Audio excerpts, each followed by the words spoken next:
Ku danna mana subscribe sannan ku danna alamar ƙararrawa domin samun sababbin shirye-shiryenmu na Kannywood Radio. An kama wannan matashin wanda ya yi wa Hamisu Breaker sharri,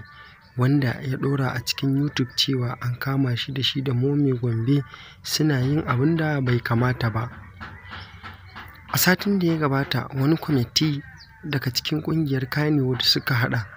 ƙarfi da ƙarfe kan cewa sharrin da ake yi wa matasan Kannywood masu tasowa, musamman ma manya-manyan mawaƙa ko kuma wasu jarumai, wanda za ka ga an sa su da wata jaruma an nuna cewa sun yi wani fasikanci, sai a yi ta yaɗa wannan jita-jitar a kan YouTube, wanda kuma ba daidai ba ne ba. Shi ne suka kafa wannan ƙungiyar ta duk wanda yake yi wa waɗannan jarumai sharri kan cewa sai an kamo shi. To an samu nasarar kama wannan jarumin wanda ya yi wannan sharrin, inda kuma a halin yanzu yake a hannunsu, za su gurfanar da shi a gaban 'yan sanda domin su gabatar da bincike a kan shi, domin a yanke mai hukuncin da ya dace a kan shi. Ku danna mana subscribe sannan ku danna alamar ƙararrawa domin samun sababbin shirye-shiryenmu na Kannywood Radio.